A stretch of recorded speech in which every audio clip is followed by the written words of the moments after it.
Hello and welcome to Principles of Accounting 1. I'm your host, Dr. B. This session is being recorded.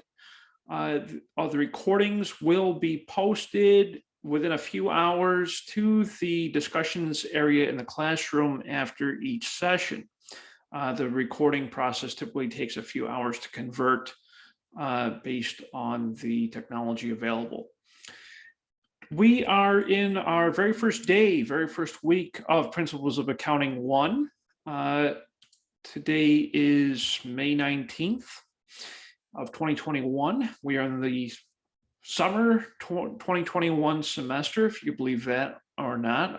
I can hardly believe it myself. Time goes by so quick. This is the first course in accounting.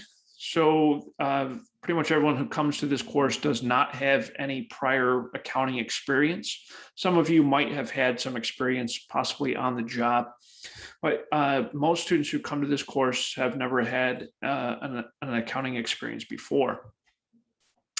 So when you're in the classroom, I'll be posting regular announcements every week. You'll probably see 2 to 3, possibly 4 announcements from me each week. I do that to help everyone kind of stay on task. That's one of my primary responsibilities, to make sure that everyone is working accordingly. So as you're in the classroom, please feel free to start exploring, look around. First thing I want you to do is go and take a look at the syllabus. Syllabus is a great starting point. If you scroll toward the end of the syllabus, you will see how the course will progress. Each week highlights what you'll be learning and the respective tasks. Under content, the best way to navigate through the classroom is through content. Each week is very specific as to what you'll be covering. Week 1 is this is the introduction to accounting. We'll talk a lot about accounting concepts today. The primary reading resource for this course is principlesofaccounting.com. It is an online textbook broken out into chapters. It's very intuitive, this textbook, principlesofaccounting.com. I strongly recommend that you as we go through the course together, that you're reading through the respective chapters. It's very, very helpful. It's overall a pretty solid textbook. There's no cost to you for this textbook. There's a lot of really good videos and content on there, so please take your time to explore that. There is a secondary text if you're interested in it. It's called OpenStax is the publisher. Principles of Accounting is the name of the book. You'll be able to find that book under the e-readings. It's really supplemental material. It's not something you have to read, but it's definitely recommended. As you work through each week in the course, it's outlined similar to this. We try to keep things consistent. I'm one for consistency. I know a lot of you are as well, especially a lot of you, since you do have military experience. Consistency is key, right? It's one of the key things.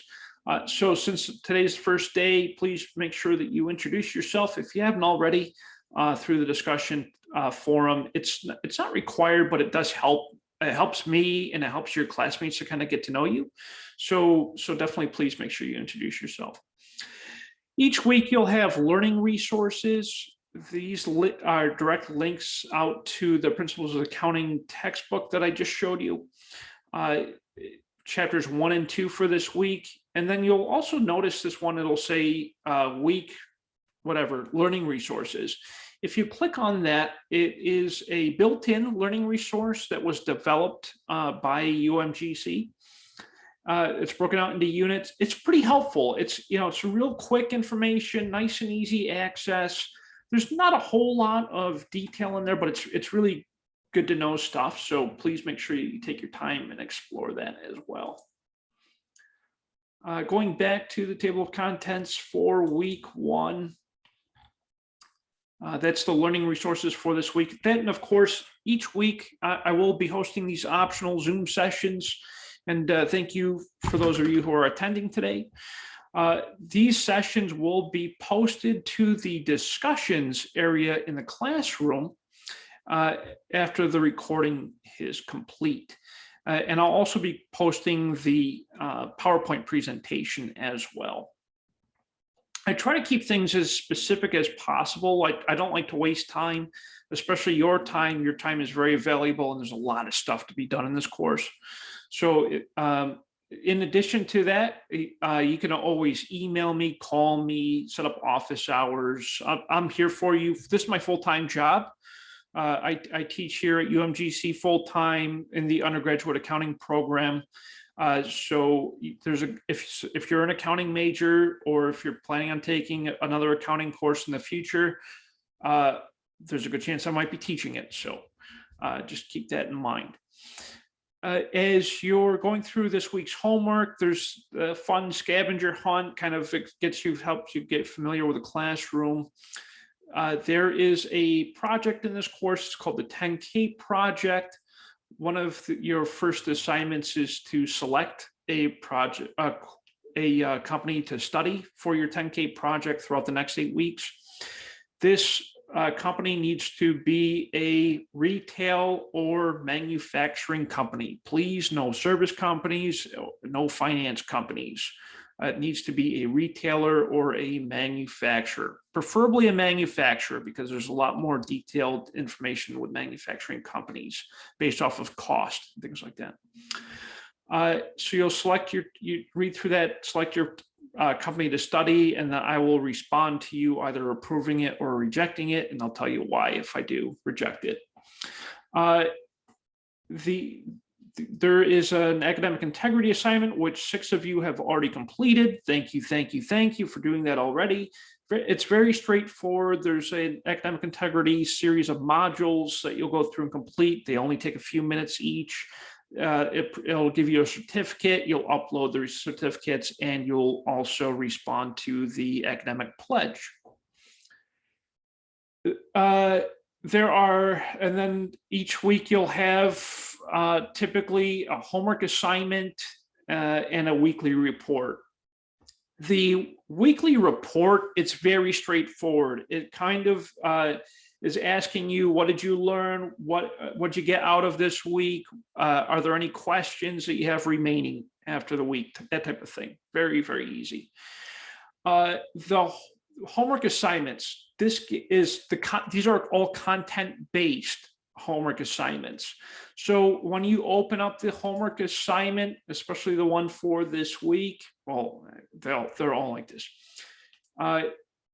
When you open up the homework assignment, each homework assignment is typically about 25 questions. They are mostly multiple choice or a direct numerical response. You'll notice each one's about 25 questions in length. That means they're about 4 points apiece. On average, homework assignment probably take you about an hour to complete. In most cases, some of you a little bit less, some of you a little bit more, depending on if you read the chapters, went through this presentation, so forth and so on. The questions are not very difficult in nature. Again, a lot of it has to do with your reading, your practice, so forth and so on.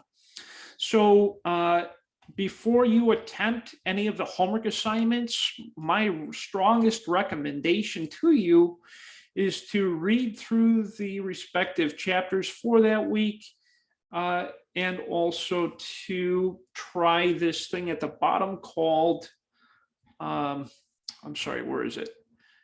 The self-assessment, the weekly self-assessment. The self-assessments they're just that, they're self-assessments. They are similar in nature to the homework assignments. They help to test your knowledge. The self-assessments are not graded. They are very straightforward. They kind of check your knowledge, right? So please try out the self-assessments before you complete the homework assignments, and definitely read. Reading is fundamental for sure. The way I describe accounting is it is a practice. Just like a lawyer is a practice, accounting is a practice. Just like a dentist is a practice, accounting is a practice. You get my point, right?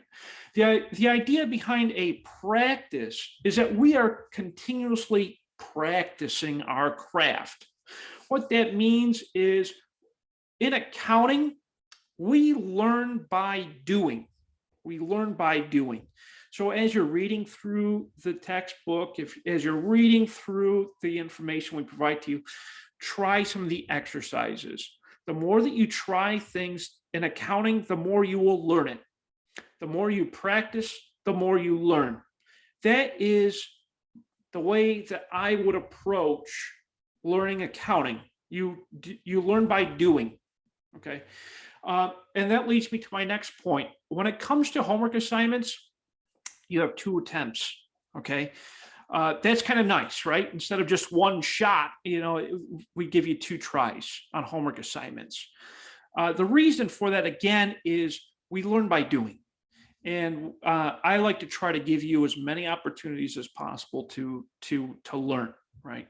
That's the idea behind giving you 2 attempts on homeworks. When it comes to exams, it's just one shot on the exams. But I will also remind you that everything is open book, open note. So there's really no reason for you to fail a homework assignment or an exam. Everything's open book, open note. Take your time with it. There's nothing is timed really. They give you some guidelines on how much time it should take, but take that with a grain of salt, right? So that's my recommendation for you to succeed in this course is look at everything as a practice, okay? Learn by doing. Read through the chapters, try the exercises, so forth and so on. That is the best approach to learning in this course. I would, Joseph, that's an excellent question. Joseph asked, should we take the self-assessment before or after we read the chapters? I recommend doing it after you read the chapter, because that will test your knowledge of what you just read, right? That's probably the best approach. But to directly answer your question, you can do like a pre and post if you want, because self-assessments aren't graded. You can always check your knowledge before and then check it again afterward. Just make sure you understood everything. But yeah, excellent question. Excellent question. Okay, so that is the first week. Let's go ahead and jump into the content, shall we? Let's talk about accounting. What is accounting? So as we go through these optional Zoom sessions, as I mentioned, these will be recorded. They'll be uploaded to the discussion areas, and I will also upload the PowerPoint presentations. If you have questions during the presentation, please feel free to unmute your microphone and ask your question. If you have a question after watching the video, please feel free to send me an email, talk to me through the discussion forums, set up office hours, whatever it takes, right? I'm here for you 100%. So I just wanted to throw that out there. Okay, so let's jump into accounting. Oh my goodness, what is accounting all about? Every organization, every business has accounting. Accounting, the idea behind accounting is we are recording economic transactions, right? That's what accounting is. We record economic transactions. A business is inputs and outputs. The idea behind business is that every business earns a profit. Even nonprofits earn a profit, right? The idea of profit is it's the difference between the revenue we receive from customers for the sale of goods or services and our expenses. That's the profit. Revenue minus your expenses equals profit. That's kind of the idea. And profit is just that. It's profit. It's the difference between your revenue and your expenses. And we'll talk a lot about different types of profit. couple of things about business in a general sense. There's three really different business models out there. There's merchandising businesses, service businesses, and manufacturing businesses. This course and all accounting courses, we really focus a lot on manufacturing and merchandising. The reason for that is there's a very large difference with the way that businesses record their revenue. Okay. In merchandising and manufacturing, we typically use an accrual approach to accounting. The word accrual, it means that we record our revenue and expenses at the time it's earned, which is a lot different than the time we actually receive cash. Service businesses, for the most part, record their revenue as this thing called fees earned. And service businesses typically record their revenue in the form of cash.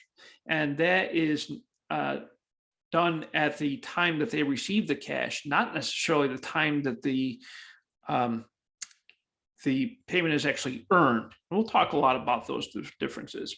This kind of shows you an example of different types of businesses. Merchandising businesses, those are companies, of course, that sell merchandise or sell inventory. Service businesses are businesses that perform a service. For example, Delta Airlines, Walt Disney. Other service businesses would include things like Facebook. It would include things like Twitter, various social media services, Netflix, that is a service, other video services. They're services, right? It's a service. They're not selling you a tangible product. A tangible product belongs to merchandising and manufacturing. Things that are tangible means you can physically touch it. Non-tangible is typically services. You go out to a restaurant, the restaurant is a service. Yes, technically they're selling you a product, but you're consuming that. So which turns it's being provided to you as a service. So restaurant businesses typically classify as being service businesses. Same with hotels. Hospitality in a general sense, those are service businesses. When it comes to manufacturing, manufacturing businesses are companies that physically put products together. Example would be Ford, Merck, Pfizer, anyone that physically puts the products together to be able to sell them. All the auto manufacturers, the drug manufacturers, you name it, right? There's lots and lots of manufacturers up.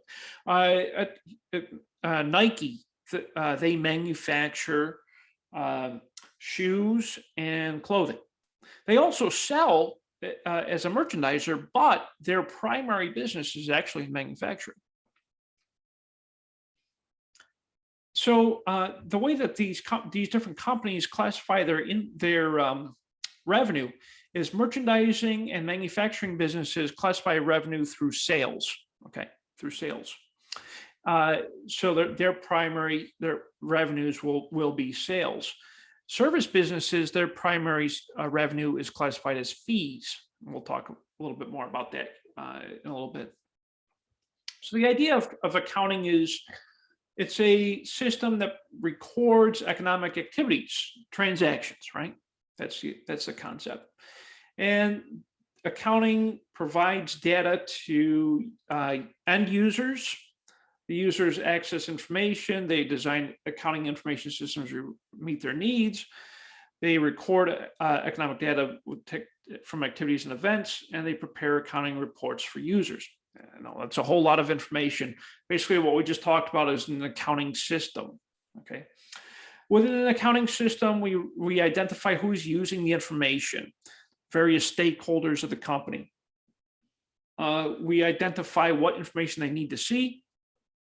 And we use the accounting information to prepare the accounting financial statements: income statement, balance sheet, statement of cash flows, statement of retained earnings, so forth and so on. Those are the accounting reports that get created from transactions.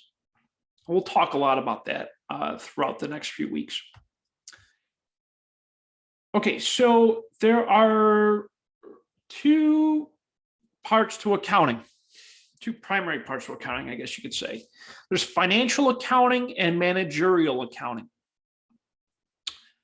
This course focuses primarily on financial accounting. Accounting 220 is financial accounting. Accounting 221 is managerial accounting. The primary difference between the two is that with financial accounting, we focus on the generating the financial statements: income statement, balance sheet, statement of cash flows, and the statement of retained earnings. These are the four primary accounting reports that get generated for external users. External users are, they can be managers of the business, investors, creditors, customers, and the government.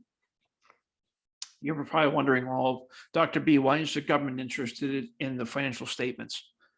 Well, there's these things called taxes that everyone pays, and that's why they're interested. It gets a little deeper than that, but kind of give you an idea. When it comes to managerial accounting, which is primarily Principles of Accounting 2, that's Accounting 221, primarily focused on internal financial reports that help managers to run the business and to make decisions. Throughout accounting, the idea is that businesses need to be honest, transparent, and ethical and legal. Throughout history, there have been a lot of missteps where individuals have overstated their sales to make the business look really good when those sales did not happen. Okay. There are businesses that have done other things to make their books look really good for, getting new investors or whatever. That is unethical behavior. It's also illegal. In accounting, we strive to be ethical. We try to implement moral principles that guide the business. We try to be ethical. So because there have been instances where large corporations have been unethical, the US Congress developed a series of laws that became an act called the Sarbanes-Oxley Act of 2002. Sarbanes-Oxley Act provided organizations with guides to be more transparent, to disclose their correct information to investors, and provided guidance on auditing standards. So what all this to say is Sarbanes-Oxley, the governing act from 2002, helped corporations to be audited independently. What that means is that one of the large accounting firms, the public firms like PricewaterhouseCoopers, BDO, KPMG, all of the the larger accounting firms that are public, they independently audit publicly traded companies. What that does is it helps to create trust. It helps to create honesty, transparency, and open disclosure, and it also creates corporate responsibility. So that's the whole concept behind Sarbanes-Oxley. You'll hear more about that in those first two chapters. And you'll hear about it once in a while, but it's important to understand why that act was created. Throughout history, because of all of these things, the accountants of the world of the United States got together and they created a couple of standards. It's important to have standards in everything that we do in business, especially in accounting. And these standards help the organizations to have standard reports. That's why you'll notice as you start your 10K project, if you look at a couple of different 10K reports for various publicly traded companies, you'll see that every company, even those that aren't publicly traded, have an income statement, a balance sheet, a statement of cash flows, and a statement of retained earnings. These are part of standards. We call these the generally accepted accounting principles. There are a couple of standards that are within these principles. First is called the accounting standards. These are rules that govern accounting for individual business transactions. That's the rule that tells us, oh, we have to have debits and credits, so we have to record transactions in a certain way. We also have the accounting principles and assumptions, which provide the framework for the accounting standards. That's what this course is all about. We're going to talk a lot about that. So within the United States, we have a couple of governing bodies that oversee these standards and to ensure that businesses are meeting these standards.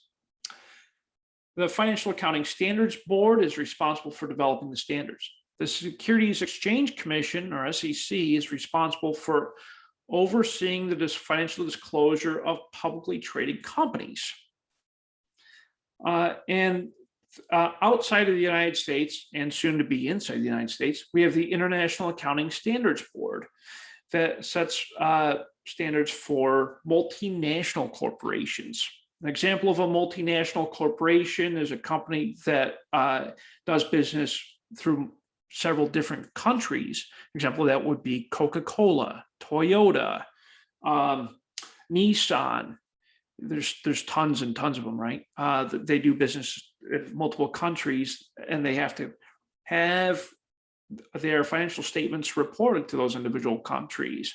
That's what IASB does. So diving into financial accounting, which again, what this class is all about, there are a couple of assumptions that we follow that align with our accounting principles.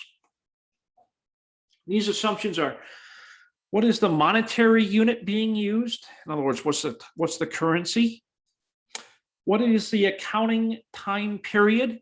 Is it a day, a week, a month, a quarter, half a year, or a year?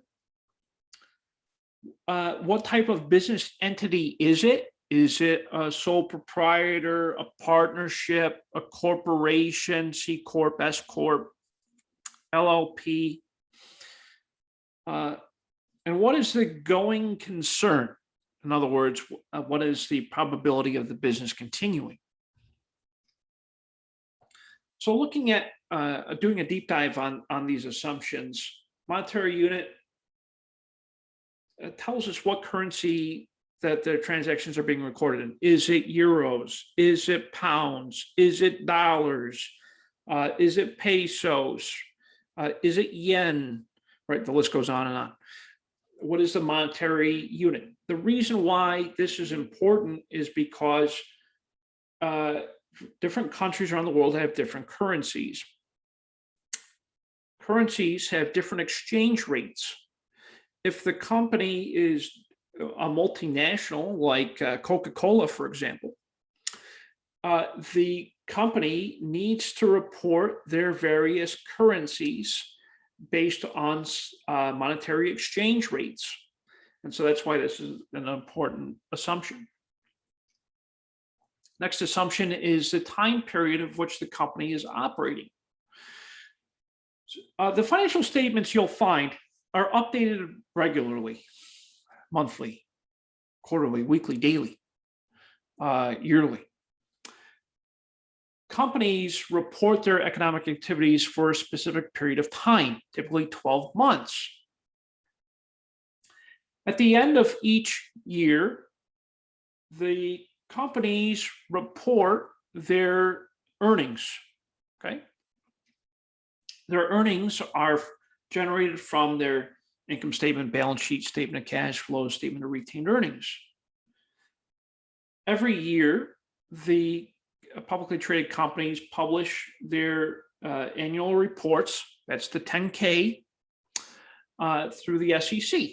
And they do that after it's been audited by an independent firm, KPMG, PricewaterhouseCoopers, BDO, whoever, right? Companies don't always operate on the same cycle. What do I mean by that? We think of a year as being January 1st through December 31st. That's a calendar year. That's a calendar year, okay? It can be used as the fiscal year, but not always. For example, I used to own a business that was an organic wholesale retail and distribution company. And my business, my fiscal year ran from April 1st to March 31st. That was my fiscal operating year. Clearly not the same as a calendar year. The reason why that was my fiscal year is because that my company started in April. And so I reported data from April through March. That was my fiscal year. I still filed my taxes just like every other company and any other entity quarterly, right? But my fiscal year was different than the calendar year. That's very common. Okay, so don't freak out if you find out your company you selected 10K says, oh, the fiscal year ended September 30th. So that's common. That's very common. That's just their end of their fiscal year. Doesn't always follow the calendar year. When you think of a fiscal year, think 12-month period. We also call this the natural business year. It's 12 months. Whenever the company started, 12 months, that's the end of their natural business year, the end of their fiscal year. It's any 12-month period of time, but it'll be the same every year. Once the company's incorporated, they say, okay, this is my fiscal year, and that never changes.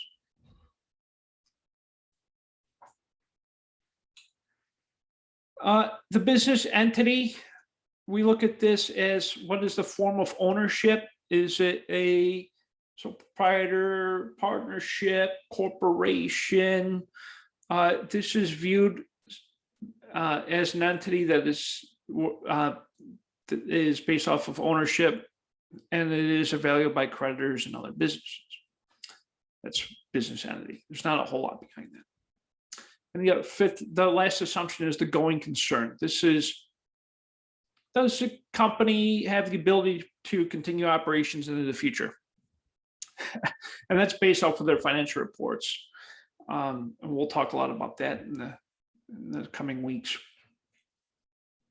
Okay, getting a little bit more important now. The principles. The name of the class is Principles of Accounting 1, right? There's a couple of principles that we'll be learning about throughout the next 8 weeks. We will be discussing now what I consider the 4 most important principles. The principle of measurement, historical cost, revenue recognition, and expense recognition. The measurement principle. This tells us the amount that will be recorded and reported. Yeah, it's measurable. We're measuring the amount that is recorded and reported. That's what makes it measurable. This tells us that the amount is both objective and verifiable. Earlier, I had mentioned that publicly traded companies are independently audited by one of the big four accounting firms, okay? Through that independent audit, that is what makes it verifiable, okay? Verifiable. And the amount that is verifiable is also objective. There's no bias involved. And something that goes along with this term, I guess, is called arm's length transactions. You might hear this once, maybe twice. Arm's length transactions, all that means is that transactions can be verified between two parties, typically you, the business, and your customer. That transaction can be verified. Oh, my goodness, another very important principle, the historic cost principle. Okay. This tells us that the transaction that happened between you and your customer has been recorded in history. Okay. We record the sale at the time of the sale, or the time that we've earned the sale. And there is a cost associated with that sale, with that transaction. And that cost does not change. Okay. And then another transaction will happen, and there will be a different cost. And then another transaction will happen, and there'll be a different cost, so forth and so on. That's the idea of recording it in history. Now, these are probably my top two principles, if you will. To me, they're the most important ones. The first one is called the revenue recognition principle. Revenue, you're going to hear that word a lot. Revenue is the amount earned or received from your customers from the sale of a good or service. Revenue, that's the sale that you earned. Revenue is the sale. Revenue is the sale. The sale is not the cost. Those are different things. The sale is not the cost. Revenue is not cost. Those are different things. Revenue is what you earned from the sale of a good or service to your customer. Okay, that's revenue. Revenue. It's not profit either. Revenue is not profit. Don't confuse those terms. Very different. Revenue is the sales amount that you received from your customer for the good or service. The revenue recognition principle tells us when we record the sale or when we've earned the revenue. Okay, here's how it works. If I sell a product, okay, to my customer, I don't record the revenue until I've earned it. What do I mean by that? If I sell a product to my customer and I have not yet shipped that product to my customer, I have not yet earned it. I don't earn revenue until my customer has received the good or the service. Okay. Here's the difference. There's two different types of revenue. There's earned revenue and unearned revenue. Earned revenue is when the customer has received the good or the service that you sold them. Unearned revenue is revenue that you collected from your customer, but you have not yet sent the good or the service. Unearned revenue is actually a liability to the company. Once the customer receives the good or the service, it becomes an asset. It becomes revenue. We'll talk a little bit more about it. It gets a little confusing, but we'll talk about it. So that's the revenue recognition. The other most important one, in my opinion, is called the expense recognition principle. Expenses, we all know what expenses are. We have a rent expense. We have a salaries expense. We have a supplies expense. We have, you name it, right? Tons of expenses in this world. We have a gasoline expense. We have a food expense. Expenses in business are used to generate revenue. What do I mean by that? Well, let's say your business has a building, and in that building you pay rent. The reason why you pay rent for that building is to house the goods that you sell to your customers. That building helps you to generate a revenue, does it not? So expenses are used in business to help the business generate revenue. I'm not going to purchase office supplies if that office supplies is not going to help me generate revenue. In other words, I need these expenses to operate the day-to-day operations of my business that ultimately help me to generate revenue. That's the idea behind expenses. The expense recognition principle, also called the matching principle, tells us when we record our expenses that are related to the revenue. Okay, here we go. I'm going to throw an example out there. There's going to be a lot of examples throughout the next couple slides. We'll talk about it. Expenses. Here's an example. Utilities, electric utility. Every month, I get my electric bill in the middle of the month. Okay, we'll say on the 15th of each month, I get my electric bill. That electric bill was for the previous month. It tells me how much electric I consumed in the previous month. Based off of the expense recognition principle, I record that electric bill that was for last month in last month. What that means is I date it the last day of the previous month, and I allocate that utility expense for that month because it was consumed in that month, although I didn't receive the bill until the following month. You see what I'm saying? The idea behind it is that we record expenses as they're incurred, not necessarily when we receive the bill. That is the idea of matching, right? We're matching it with that month. We're also matching the expenses with that revenue. So if I purchased inventory from my vendor and sold it to my customer, I record the purchase of that inventory when I purchased it, not necessarily when I sold it. I'm relating it to that revenue. We'll talk more about that stuff, but that's the idea behind the matching principle. Very important principle. That's probably the most important in my opinion.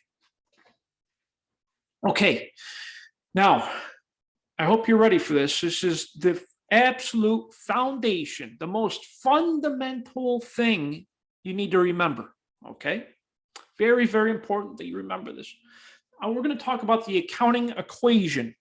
Yes, there's an equation. It's called the accounting equation. The accounting equation is assets equals liabilities plus equity. Assets equals liabilities plus equity. That's the accounting equation. Okay, now we're going to talk about what each of those things are. Assets, things that are owned by the business. Those are assets.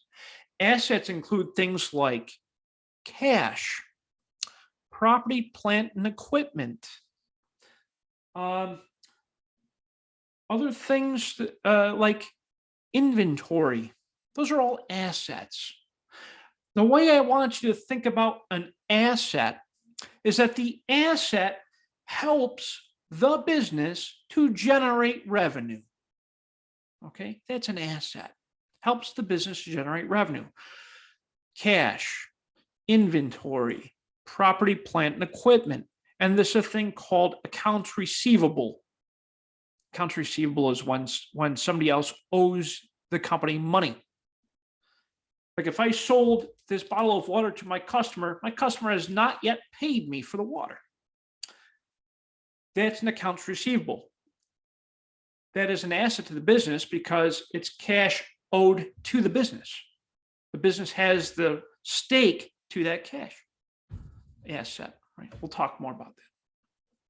Those are assets owned by the company. Okay. Liabilities. Liabilities is what the company owes to others. Liabilities is something that is owed to another person or to another entity. It's a liability. Okay. A liability would be something like a credit card. That's a liability, right? You owe the money. That's a liability. Okay. A liability would be accounts payable. Accounts payable. Accounts payable is when we received the bill but have not yet paid it. That's accounts payable. Okay. Accounts payable. We received the bill but not yet paid it. Accounts payable. Wages payable. My employee worked those 2 weeks, but I have not yet paid the employee. That's wages payable. There's other payables. There's notes payable. That's a business loan. The bank lent the business money. We owe that money to the bank. That's a notes payable. Okay. There's short-term notes payable, long-term notes payable. We'll talk more about that in the future. Other liabilities would include things like mortgages. That's a long-term liability. Okay. Remember, liability, anything that the business owes to someone else. Liability. Best way to think about it is liability. Okay. The third part of the accounting equation is equity. Assets equals liabilities plus equity. Equity is the difference between assets and liabilities. That's equity. That's the simple form of equity. Equity is what is owned by the owners. Owned by the owners. Oh, I like that term. Owned by the owners. Equity is what the owner owns in the company. Okay. Example of equity would be, let me think here. Equipment that the owner brought into the company. That is equity. Cash that the owner of the business injected into the company as owner's equity. When the company issues stock to stockholders, that is a form of equity. The stockholder owns a part of the company. That is equity. Yeah. So equity is the ownership of the company. It's a way to think about it. It's the difference between assets and liabilities. So looking at the accounting equation again, assets equals liabilities plus equity. You're going to see this a lot. So very, very important that you understand this concept. Assets equals liabilities plus equity. I'm going to give you a ton of examples here through these transactions. We're going to talk about it. Okay. Earlier, I had mentioned that accounting is recording of economic transactions, okay, within the business. If I sell something to a customer, I record that as a sale, right? Here's another thing you need to know about accounting. There are two accounts that get affected with every single transaction. We call that double entry accounting. There are two accounts that are affected with every single transaction. There's a debit account and a credit account. They're affected with every single transaction. We're going to talk a lot about that. I'm going to show you a bunch of examples. Okay. And these two accounts that are affected by each business transaction affect the accounting equation. Remember the accounting equation, assets equals liabilities plus equity. That will always be true. Okay, assets will always be equal to liabilities plus equity. They will always be in balance. Okay, and I'm going to show you how. All right, here's our first example. The company purchases a piece of land for $50,000 in a business transaction. The way that would look is that on the asset side of the equation, we would have minus 50,000 in cash plus 50,000 in land. That is on one side of the accounting equation and only affects assets. Land is an asset, by the way. Property, plant, and equipment. Property, plant, and equipment. Property is land. So $50,000 business transaction. Minus $50,000 in cash because we paid cash. Cash is also an asset. Plus 50,000 in land. Land is an asset. We only affected one side of the equation, but it's still in balance. And I'll show you a few more of those types of transactions. Here's another transaction. Our company looks like we received some cash for some common stock that we issued. Okay, so we sold $25,000 in common stock. We issued stock. We received $25,000 in cash for those shares of common stock. So in other words, each share of stock is about $1 a piece. So on the asset side, plus 25,000 in cash and plus 25,000 in common stock. Okay. The two are in balance. Assets equals liabilities plus equity. There is no liability part of this transaction. There is an asset, there is an equity. So in other words, 25,000 equals 0 plus 25,000. That's the representation of the accounting equation. I'm sorry, Joseph. I missed your question here. I didn't recognize it here in the chat. You had asked, how does that work with a Netflix? So excellent question. With Netflix and Joseph, were you asking this? You were asking this in regard to the revenue recognition principle. Is that right? Just want to make sure that I answer your question properly. Okay, great. So with respect to revenue recognition, now to answer your question, are you Netflix or are you the customer of Netflix? Because it works two different ways, right? To answer your question is, if you are Netflix, you're providing the service, you record the revenue when you receive the cash from the customer. Okay, that's when you record the revenue. And if you're the customer, you record the expense as the expense is incurred. And that's how they match it with because Netflix is a service business, right? With service businesses, they typically follow cash accounting and not really accrual accounting. Hope that helps to answer your question. And we'll talk a little bit more about cash and accrual based accounting as well. Excellent. You're welcome. Okay, let's look at another transaction. Okay, we purchased transaction B. Okay, so transaction A, we issued 25,000 shares of common stock. We received $25,000 in cash for that common stock. Okay. Transaction B, we paid $20,000 in cash for a piece of land. Now you'll see, because I could already hear you. Oh, Dr. B, you said that assets equals liabilities plus equity. Won't this throw it out of balance? It won't throw it out of balance, because if you look at this second transaction, minus 20,000 in cash plus 20,000 in land, it equals out to be zero, right? So it's what we call a net effect on the transaction or on the equation. So that's transaction B. Transaction C, our company purchased $1,350 in inventory. Okay, we purchase it on account. On account.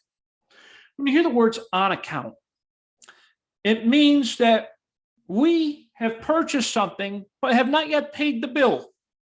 On account.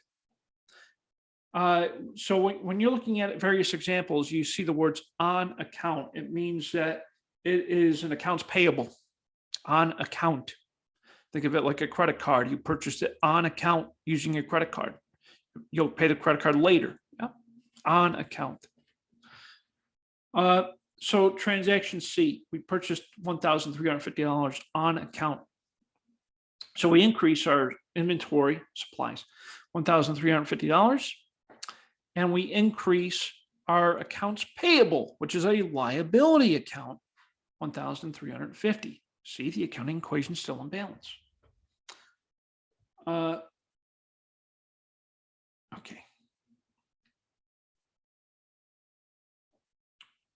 Let's see. Transaction D. We earned revenue by selling goods and services to our customers. Call this revenue. Yeah, earned revenue. When you sell something to generate cash, when you sell something, anything, when you sell something to someone else, that is called revenue. Okay, the revenue is what you receive.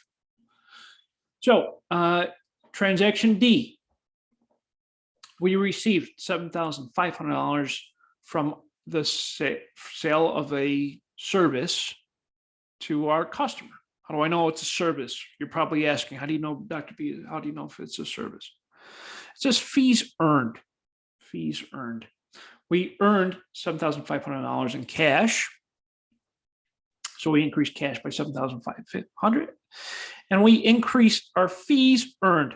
Now you're saying, Dr. B, fees earned is under stockholders' equity. How is that? I thought you said that stockholders' equity was things like things that the owners owned. That's correct. Fees earned is the same as revenue. Yeah, that's what revenue is. Fees earned. Revenues and expenses are a part of stockholders' equity. Now, you're probably saying, yeah, but I know that revenue and expenses are on the income statement. That's how the income statement's generated. At the end of the accounting cycle, or at the end of the accounting period, we close our temporary accounts to our balance sheet. What does that mean? Our income statement gets closed out, it's zeroed out at the end of each accounting period, and it moves from the income statement to the balance sheet. On the balance sheet, we find assets, liabilities, and equity. That's why you see fees earned, which is a revenue under stockholders' equity. So that's transaction D. So fees earned, when you see fees earned, that means we sold a service. When you see sales, that means we sold merchandise. Other types of revenue could include things like rent revenue, interest revenue. Rent revenue is typically earned when a business rents out a space to someone else. They lease a space to someone else. So, for example, if you rent an apartment or a house or whatever, you pay rent to your landlord. Your landlord records it as rent revenue. Okay. And you see this other one called interest revenue. Interest revenue is when you earn interest through the bank. You know, you got cash sitting in the bank. Over time, that cash earns interest, right? That's interest revenue. That's revenue that you earn based off of the interest of cash in the bank. And then we see this other one, called accounts receivable. Accounts receivable is when we sell something to a customer. The customer has not yet paid us. It's an asset because it's a claim against the customer.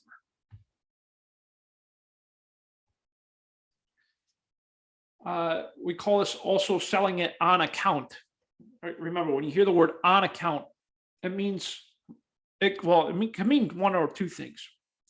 If it's a sale that we made on account, then it's accounts receivable. If it is a purchase that we made on account, then it's accounts payable. The key word there is on account. Transaction E. During the month, we spent some cash. What did we do? We spent some cash. We incurred some expenses. We always got expenses. We have the following expenses. We paid out wages, $2,125 to our employees. We paid rent, $800. We paid utilities, $450. And we had miscellaneous expenses of $275. All that together is $3,650. So minus cash, $3,650 that we paid out in expenses throughout the month. And you'll see it shows up under stockholders' equity. Again, the reason why it shows on stockholders' equity is because at the end of each month, each accounting period, we close out our temporary accounts, which are on our income statement, to our balance sheet. And when we do that, it gets reported under stockholders' equity for revenue and expenses. That's why it shows like this. But you see that the overall concept that I'm trying to show you here is that your assets always equal your liabilities plus your equity. $30,200 is the assets throughout the month. $30,200 is the liabilities plus equity throughout the month. That's how the accounting equation is still in balance. Transaction F, we paid our creditors on account. Creditors, remember when we purchased supplies on account? Well, now I'm paying my supplier. So minus $950 in cash, minus $950 accounts payable. You're saying, oh, how's it minus accounts payable? Well, here's the thing about accounts receivable and accounts payable. Accounts receivables and payables, they go up and down. They're called contra accounts. Contra accounts. They contra flow. Yeah. Accounts receivable goes up when the customer owes us money. When the customer pays us, accounts receivable goes down by that amount. The same is also true for accounts payable. When I receive the bill, my accounts payable goes up. When I pay the bill, my accounts payable goes down. Payables and receivables are contra accounts. They go up and down. Transaction D looks like what I do. I use some supplies. I used some inventory. I use some inventory, $800 worth. So minus $800 inventory, minus $800 supplies expense. Transaction H, what happened here? I paid dividends to my investors, my stockholders, $2,000. So minus $2,000 in cash, and I hit dividends, minus $2,000.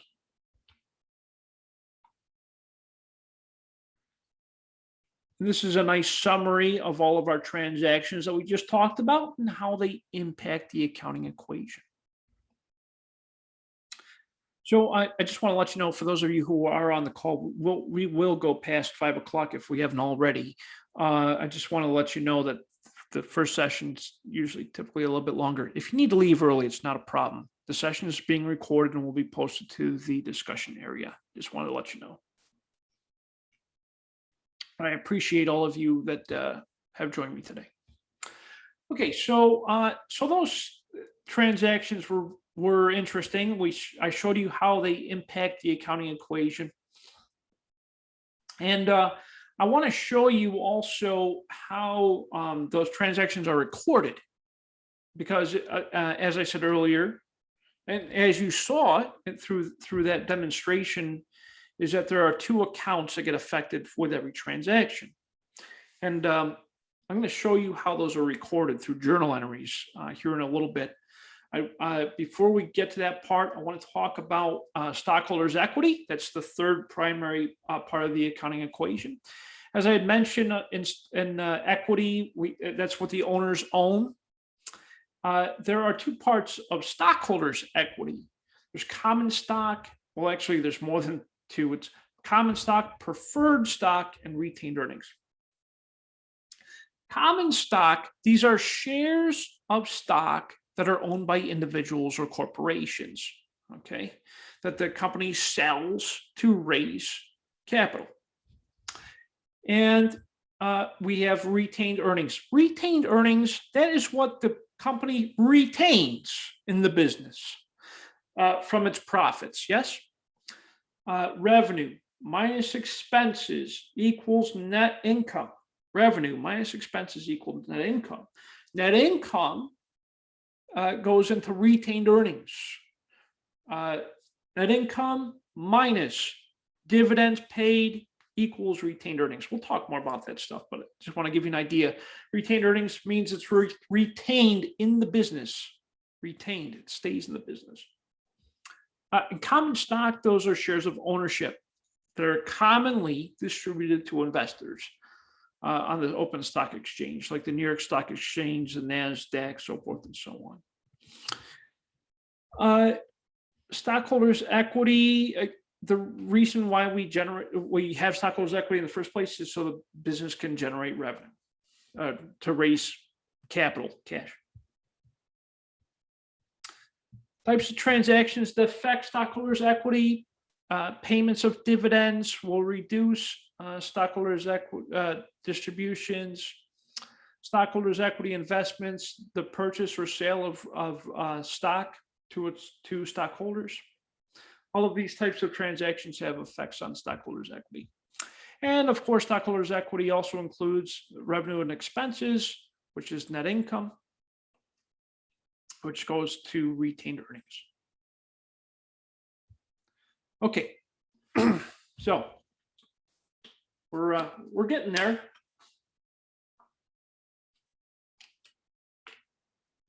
Now, more important stuff. Financial statements. When we first started this session, I talked about a couple of the financial statements. I said income statement, balance sheet, statement of cash flows, statement of stockholders' equity, statement of retained earnings. These are the four primary financial statements that are generated by every single company on the planet. Okay, every single company generates these four statements, whether they know it or not. They generate them. They are very important for every business to record in order to pay their fair share of taxes, to make sure that they're actually generating a profit, so forth and so on. These financial statements are critical to running a business. So let's talk about these four reports. The income statement. This is also known as a profit and loss statement. This is also known as the operations, income from operations statement. There's a couple of other names, right? I just call it the income statement. Most people just call it an income statement or profit and loss. What this does is it shows us the revenue and expenses for a specific period of time, typically in a month or a year. The income statement shows revenues and expenses. Well, it shows a little bit more than that. It shows revenue, and this is how it breaks down. You have revenue at the top minus cost of goods sold, assuming that it's a retailer. Revenue minus cost of goods sold equals gross profit minus expenses equals operating income minus some other stuff equals net income. Okay, that's your income statement. That's how it reads, is for income at the top, and then you'll have your expenses, You'll have a couple of other subline items. That's your income statement. Very straightforward. Shows revenue and expenses for a specific amount of time. Then we have our statement of stockholders' equity. I referred to this earlier as the statement of retained earnings.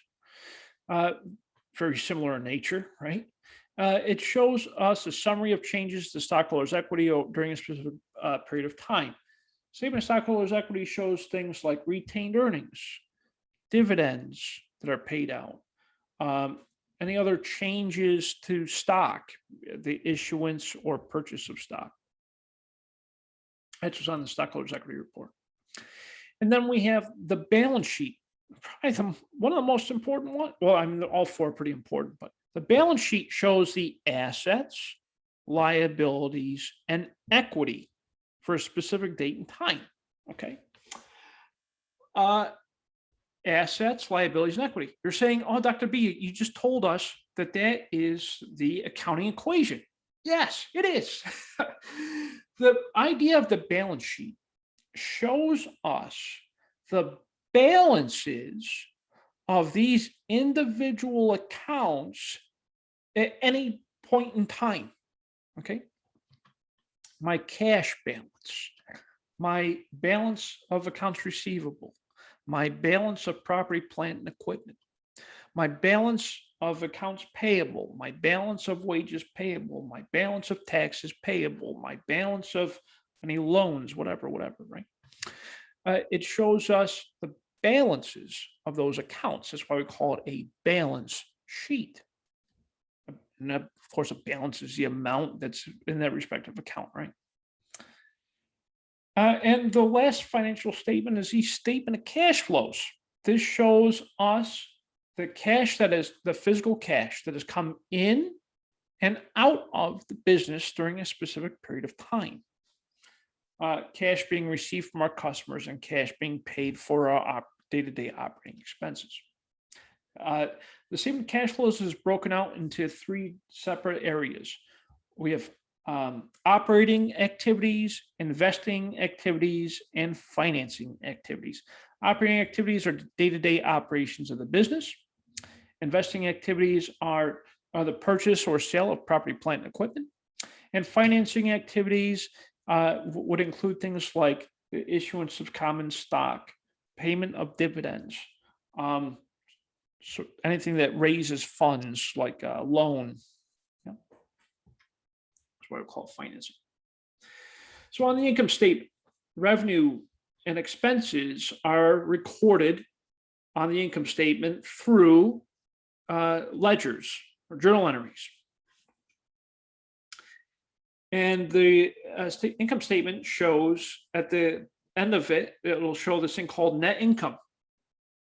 Sometimes it's called net profit or earnings, but it's primarily net income. And if it's a loss, it'll say net loss, right? Hopefully it's always income, yeah? Revenue minus expenses equals net income. It gets more granular than that. It's sales minus cost of goods sold equals gross profit minus expenses equals operating income minus other expenses equals net income. That's how it typically looks. The statement of stockholders' equity shows net income minus dividends equals retained earnings. That's the statement of stockholders' equity. And of course, any changes in common stock. On the balance sheet, it shows assets, liabilities, and equity balances at a specific date and time. The way it's reported is on the left side of the balance sheet, you'll see assets. On the right side of the balance sheet, at the top of the right side, you'll see liabilities. At the bottom of the right side, you'll see your equity. And a statement of cash flows is broken out into operating activities, investing activities, and financing activities. Operating activities are day-to-day operations of the business. Investing activities are the purchase or sale of property, plant, and equipment. And financing activities would be the issuance of things like common stock, dividends paid, or any loans taken out. And that's kind of the statement of cash flows in a nutshell. We don't get too deep into the statement of cash flows in this course. You will get deeper in statement of cash flows in Accounting 221. But it's good that you have an idea of what that looks like. That's why I'm going through it relatively quickly. Now, it's important to understand that all four of these financial statements are interrelated. Of course they are. Of course they are. Now, why is that, you might say? The income statement and the statement of stockholders' equity are interrelated through net income. Net income is at the bottom of the income statement. At the end of the accounting period, when the temporary accounts are closed out to the balance sheet, they show up under equity. Equity is on its own report as well. Net income minus any distributions equals retained earnings. Retained earnings goes on the balance sheet. Statement of stockholders' equity and the balance sheet are interrelated because retained earnings is a component of stockholders' equity on the balance sheet. The balance sheet and the statement of cash flows are interrelated because cash is reported on the balance sheet, and the cash is on the statement of cash flows based off the cash coming in and out of the business during this given period of time. So that's how they're all interrelated. Now, the good news is, because we're in 2021, with modern technology, these reports are typically generated for you using accounting software. Isn't that nice? And all you got to do is enter the transactions. That's the beauty of it. And in business, we typically analyze these financial statements to understand the overall health of the company. And we do that through ratios. Oh, ratios, I know. We're not going to get too deep into ratios in this course, in 220. You will see them more in 221. But there are a few that I'd like you to understand. One is called the ratio of liabilities to equity. This is very helpful because it tells the business and potential investors the company's ability to repay its debts. So total liabilities divided by total stockholders' equity is the ratio of liabilities to equity. Typically with this, the lower the ratio, the better. Typically. Here's an example of Twitter and Google. Total liabilities divided by total stockholders' equity gives us the respective ratios. And we can see that looks like Twitter got a little bit worse over the 2 years, and Google got slightly better over those 2 years. They're just good calculations. Anything less than 1 is where you need to be. Greater than 1, you're in trouble. That means you can't repay your debts. Okay, now recording the transactions. This is really the nuts and bolts of accounting 220. Is how do we record transactions? Earlier I had said that every transaction impacts 2 accounts. Okay, we call this double entry accounting. Each record is called an account.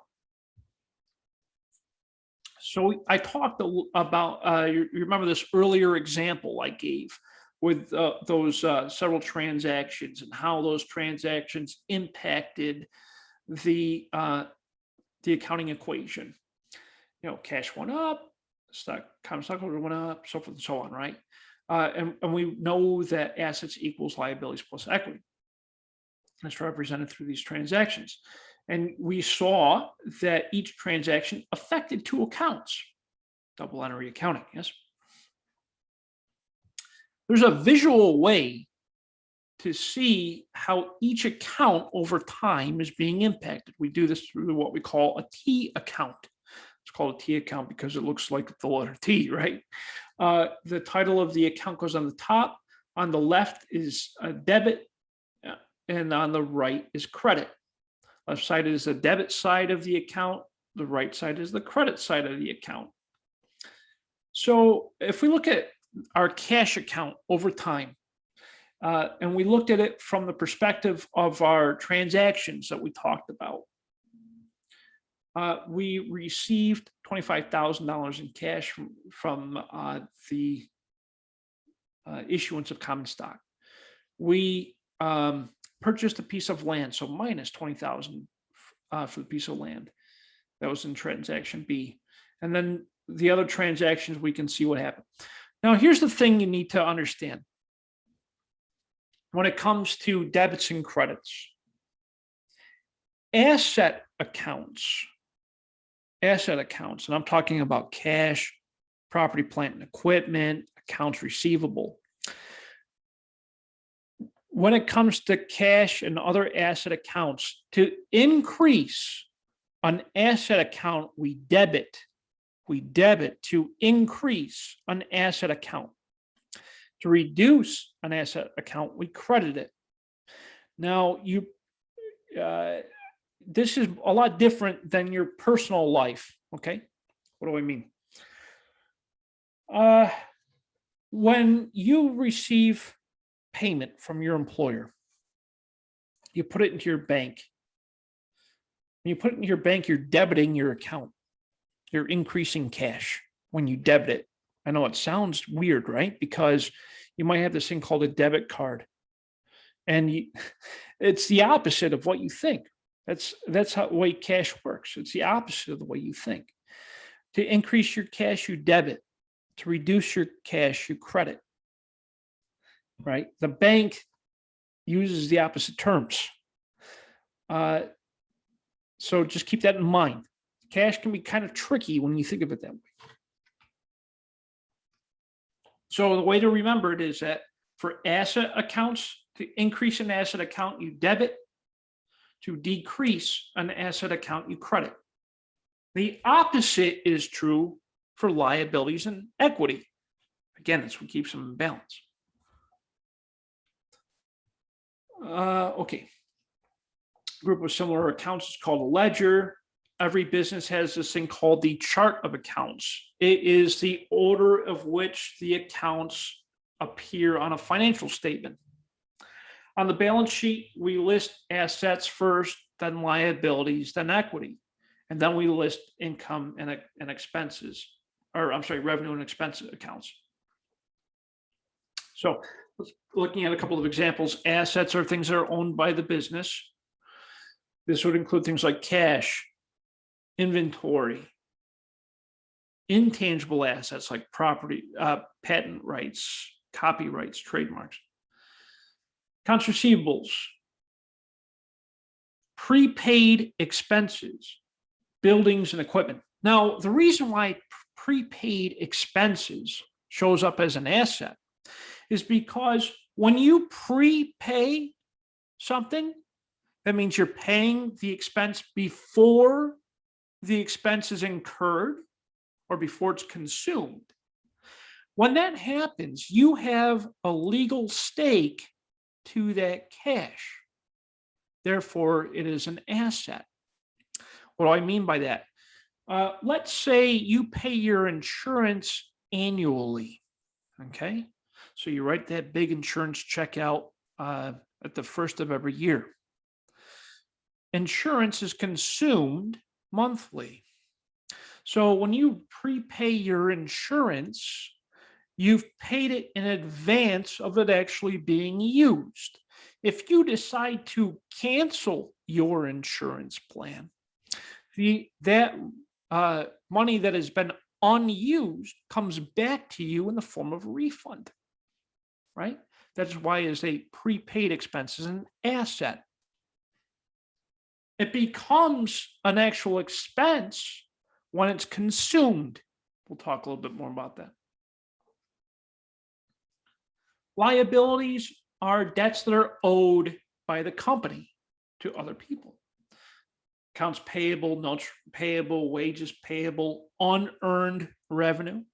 Unearned revenue is cash that we receive from our customers before we perform the service or deliver the good. The reason why unearned revenue is a liability is because if the company fails to deliver the good or perform the service, then we owe that customer a refund. That's why it's liability. Stockholders' equity, the owner's rights to the business, includes things like common stock, retained earnings, dividends, so forth and so on. Revenue. Revenue is sales, selling products and services to our customers. Includes things like fees earned, fares earned. That would be for like a livery service, or if you're an Uber driver or a Lyft driver, fares earned is your revenue. Commissions revenue, that is commissions that that the business receives. Rent revenue from renting out a building, and of course sales. Expenses. Expenses are the result of day-to-day operations of the business in order to generate a revenue. Include things like wages expense, rent expense, utilities expense, supplies expense, miscellaneous expenses. There's a long list of expenses. And I had mentioned that in accounting, we use what we call a double entry accounting system. It's where we impact two accounts in every single transaction. That's why we call it double entry. We're impacting two accounts. One will be a debit, another will be a credit. There's two accounts. One is a debit account, one's a credit account in every transaction. And as you know, those each record of the transaction impacts our income, our statement, our accounting equation. And I had said that for asset accounts, the debit increases the asset, the credit decreases the asset. The opposite is true for liabilities and equity. And that's, of course, because of the fact that assets equals liabilities plus equity.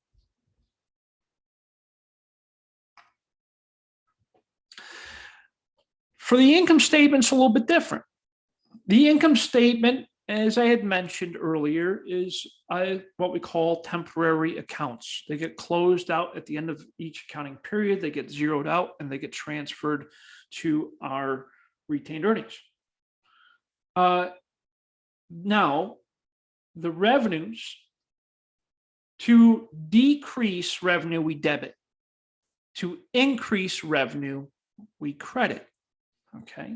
So when I make a sale, I credit my sales account. For expenses, to increase our expenses, we debit. To decrease our expenses, we credit. For dividends, to increase our dividends, we debit. To decrease our dividends, we credit. We call these things normal balances. Asset accounts normally have a debit balance. Liability accounts normally have a credit balance.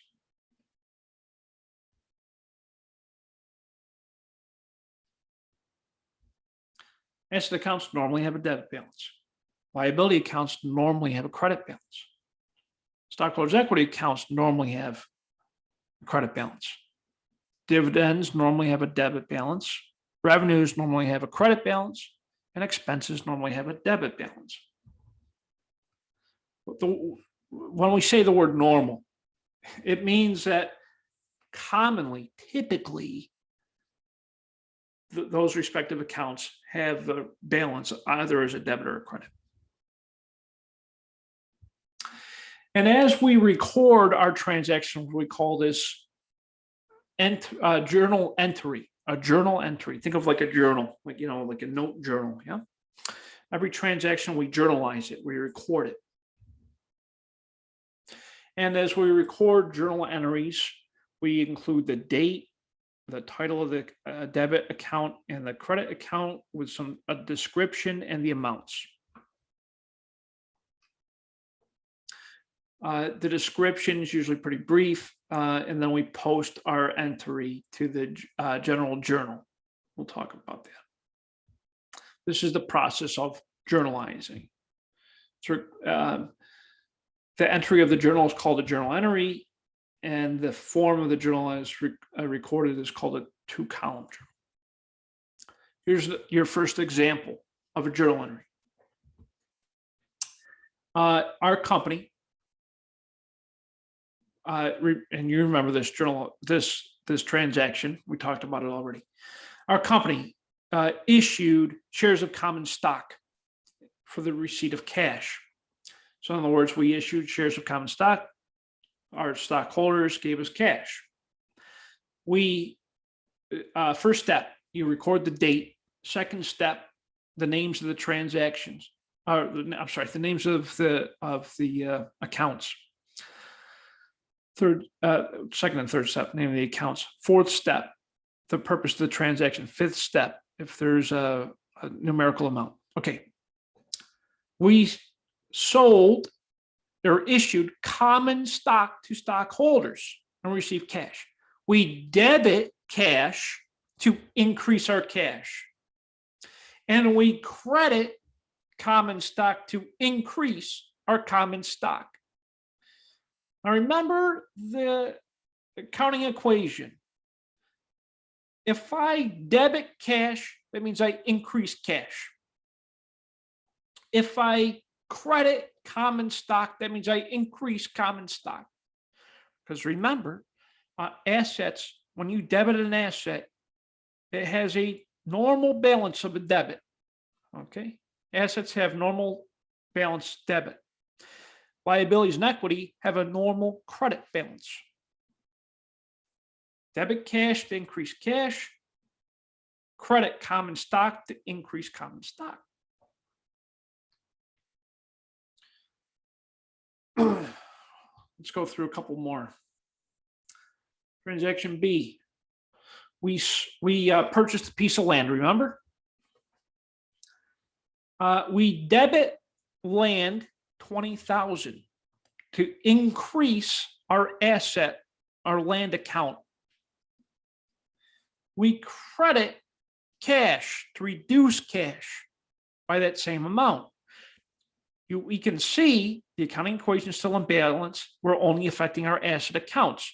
We increased our land asset account and we decreased our cash asset account.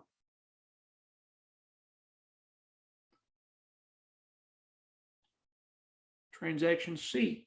We purchased inventory, $1,350 worth, on account. On account. We hear the word on account, it means liability, yes? So debit inventory, $1,350 to increase our inventory. We credit accounts payable to increase our accounts payable. We see the accounting equation is still in balance. Transaction D. We received cash from our customers for services provided. We debit cash to increase cash, $7,500. We credit fees earned to increase our sales account, $7,500.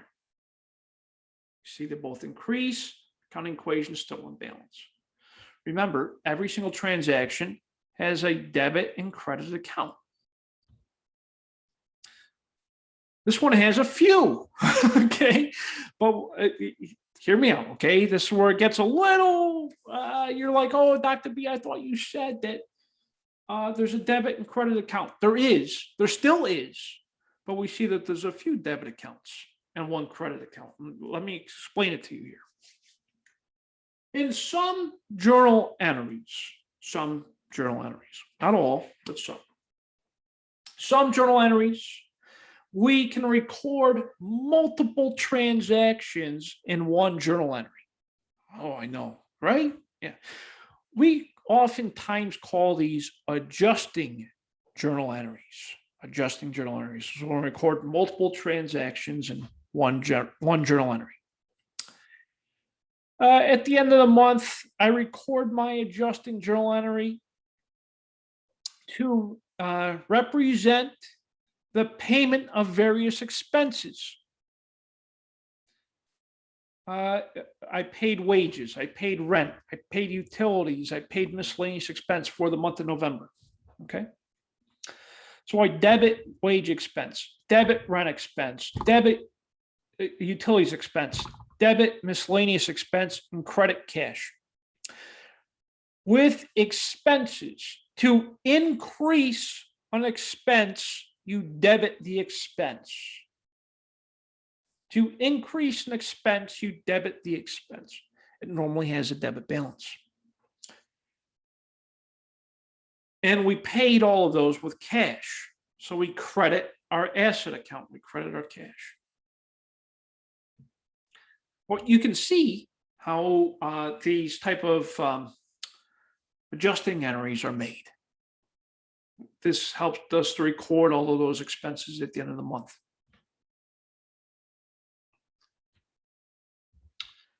Not super common, but it happens.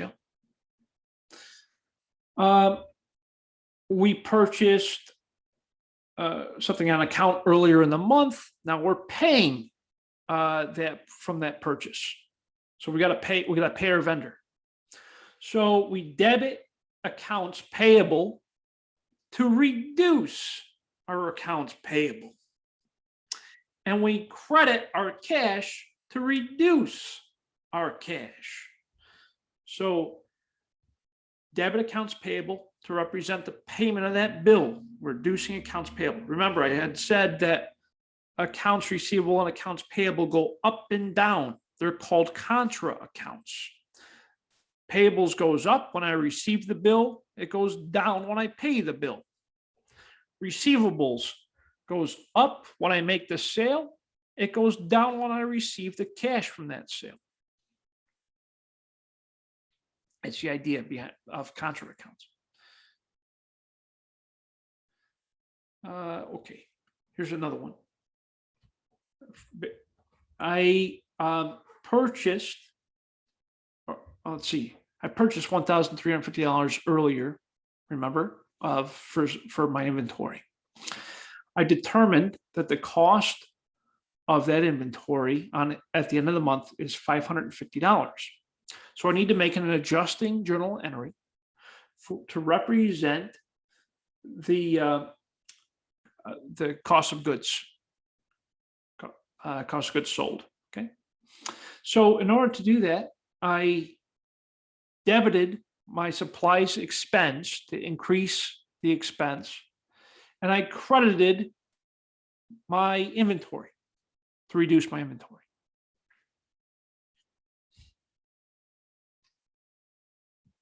This example, I'm paying dividends. I debit my dividends account to increase my dividends account, and I credit my cash to reduce my cash.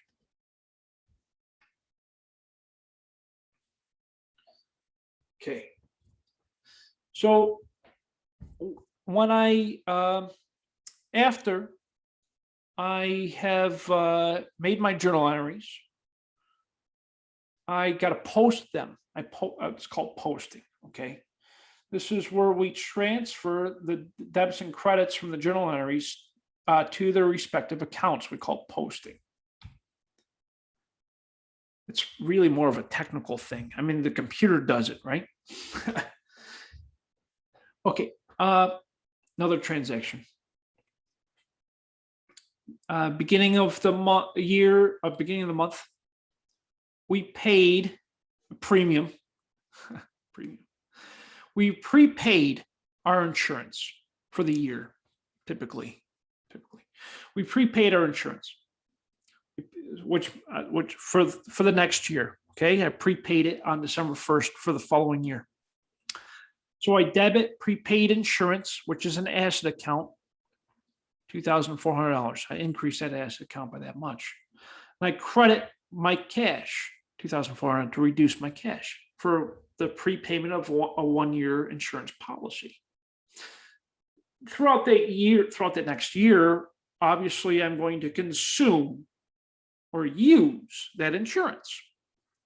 So at the end of each month, I will make an adjusting journal entry, which we'll talk about next week. Okay, I'll make an adjusting journal entry that will reduce that prepaid account, and it'll increase my expense account.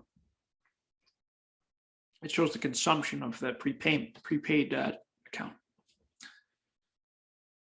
Okay. And this is what your journal entries typically look like. You got your debit account, you got your credit account. When we post it, there's usually a reference number that goes in there. That reference number it helps the accounting system to trace or to track that transaction. That's the idea behind it, and that's through the accounting. The software does that for you. Okay.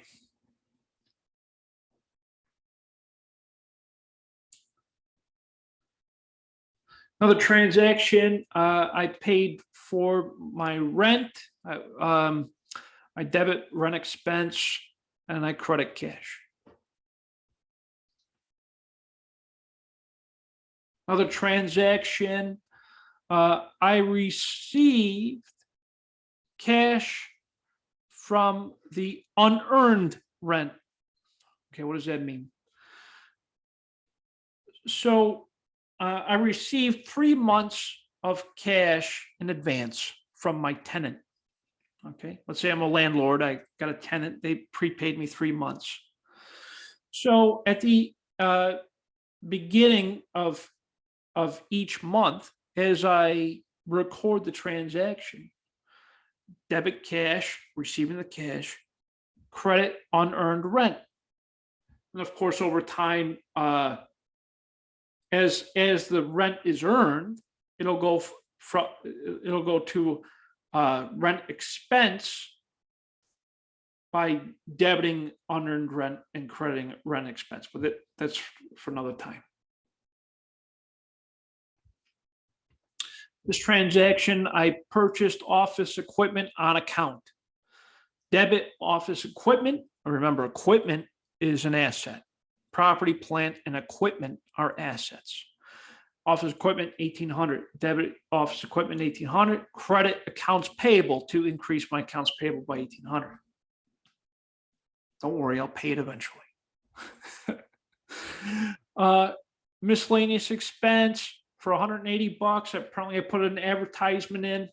I don't know if I wouldn't record that to miscellaneous expense. I would record that as advertising expense, but that's just me. Miscellaneous expense, debit $180, credit your cash $180 for the payment of that advertising expense. We paid a bill here to our creditor, $400. Debit accounts payable to reduce accounts payable, and credit cash to reduce cash. Again, it's good to have examples in this class. You want to work through those examples. We learn by doing, as I said earlier. This example, we paid our employees. That's good to do. Debit wage expense, increase your wage expense. Credit cash, reduce your cash. Paid for 2 weeks, only $950. Oh man, it must be real part-time. We receive cash from our customers. We debit cash and we credit fees earned. We receive cash from our customers. Anytime that we make a sale, we receive that revenue later. It's called an accounts receivable. When I made a sale on account, debit accounts receivable to increase accounts receivable, and credit sales to increase sales. This transaction looks like I'm paying a bill. I debit accounts payable to reduce accounts payable, and I credit cash to reduce my cash. This transaction, I'm receiving the cash from my customer. Earlier, I had said I made a sale on account. When I made the sale, I debited accounts receivable and credited sales. Now that I'm receiving the cash from that earlier sale, I debit cash and credit accounts receivable. See how that works? It's a receivable and payables are contra accounts. They go up and down. It looks like I'm purchasing some more inventory, debit inventory, credit cash.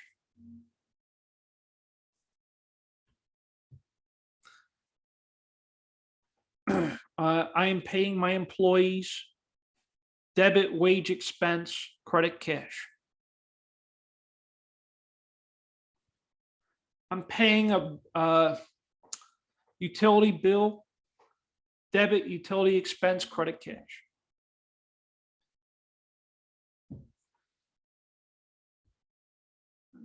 This is the same one. Don't we just do that? This one, I am receiving cash from the sale from a customer, debit cash, credit sales.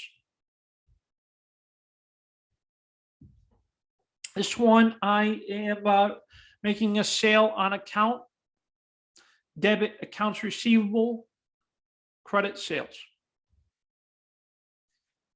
I am paying a dividend to my investors, my stockholders, debit dividends, credit cash.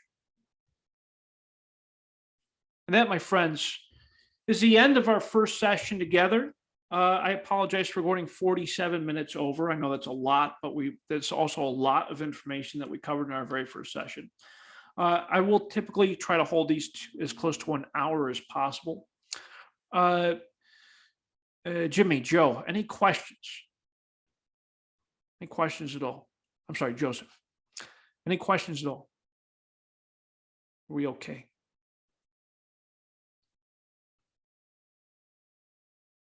Jimmy, you doing okay? Great. So thank you all so very much for your time. I sincerely appreciate it. I hope that this first session is helpful. I'm sure it'll be more helpful as you start to read through the book and you start to work on your homework and all that good stuff. If you ever think of any questions, comments, concerns, just let me know. Okay, I'm here for you. You can feel free to email me, call me, set up office hours. Get to me through the discussion forums. I'm in the classroom all the time. Okay. So again, thank you all so very much for your time. I really appreciate it. I hope that these sessions are helpful. I plan to do these once a week, every Wednesday, 4 to 5 Eastern. All the sessions are recorded.